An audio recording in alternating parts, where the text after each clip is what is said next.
Yeah, I mean, it was good that we got extended work. We've got a lot of things that we'll need to go back and watch the video on. I think what stands out right now, we did not throw deep balls as well as what I would have liked.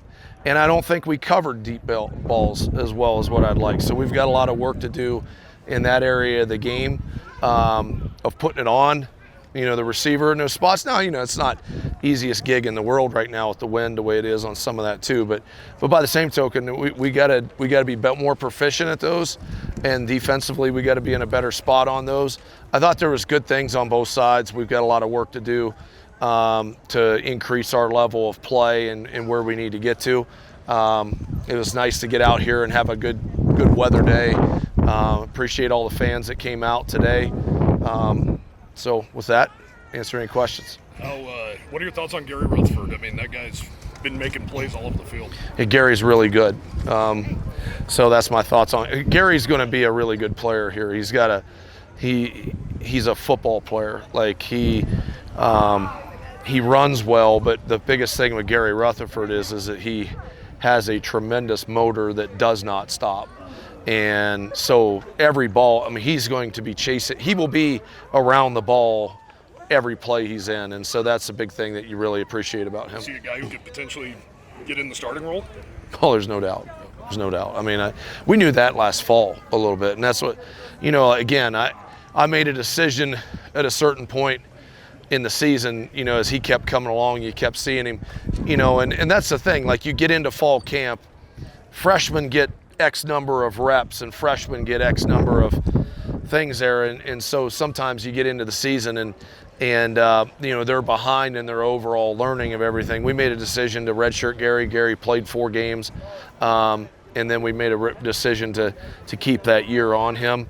Again, in today's world, I don't know that I make that decision ever again, because of the chances of keeping a guy 5 years, isn't always the best thing in the world. So that's probably something that we'll revisit as we go each season and start off right now. Do you like what you're seeing out of Dante Bird so far this spring? I think he's improved a lot for sure. I think last fall I had a concern as to whether he was going to be a quality enough player to stay here, and I think there's been a big improvement. He's making some people miss. He makes the right cuts right now. I see improvement in what he's doing. So still a lot of work to do, but no, there's an improvement there. You had Gary bringing the violence. Anybody else that you thought played a really physical scrimmage on the defensive side or even offensive side? Defensively, I thought up front in the beginning. I thought Dante Drake, I noticed several times right away.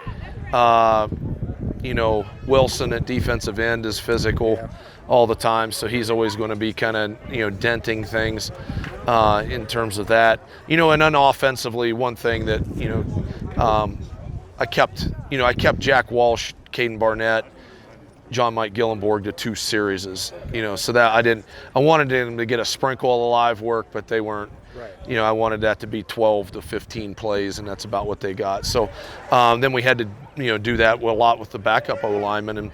But I thought Gary was, I thought Wilson was, I thought Braden Johnson had some physical plays there. Looked like he made all his tackles on the edge. Yeah, and I thought overall we tackled fairly well. That's the one thing that when you don't go live all the time type of stuff, that you're always concerned with. But I think that Desmond Hearns is going to be a good player here, so that's that we're lucky with that. It's always tough when you're going up against yourself to judge offensive line versus defensive line and be happy about one side or the other, right? Yeah. But obviously, in the early going, the D-line controlled the run game. Are there concerns about the way you can create momentum in the run game on the offensive side? Well, I mean, I said, I've said overall through the start of the spring and even on Thursday, our one focus in this program right now is to get the number of winning offensive linemen to increase. Yeah. And right now that's still a work in progress, and we'll go back and watch the video on it, but that is something that that level and number of winning offensive linemen has to develop. And so we'll see where we were at with it. But do I think it was good enough right now to get to where we need to get to? No. And so we got work to do. How busy is your week about to be with the portal opening on Tuesday? I believe? Well, I mean, we'll find out. I'm sure it'll be busy. Right now in the routine that we're in, the off days, the Monday, Wednesday, Fridays, there's, a ton of meetings with players. We're meeting, watching the video as staffs, the whole day, that thing that way. And then the Tuesday, Thursdays have been, coaches have a little bit more time, because it's just a practice day. They have a position meeting in the morning, and then we have the practice that they've been able to get their spring recruiting stuff and all that ready to go. That all changes now is, we already have a volume of guys that are kind of portal announced, and we've got work to do. And look, does that automatically mean I could have a wish list on stuff? Does that automatically mean that we get the wish list? Maybe, maybe not. The one thing you don't want to do is just force yourself into taking a guy that doesn't help you. The standard of what you're looking for right away is you just ask the pure question, like, can this guy help us? Can this guy be a two-deep rotational player or better and be a guy that can make, some level of positive impact in the program?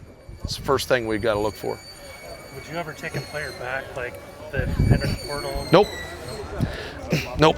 I will sometimes in a walk-on situation in that regard, but if you open that door, you're gonna have your whole team in there every year, so that's not an option. Once you cross that bridge gets burned and there's no coming back.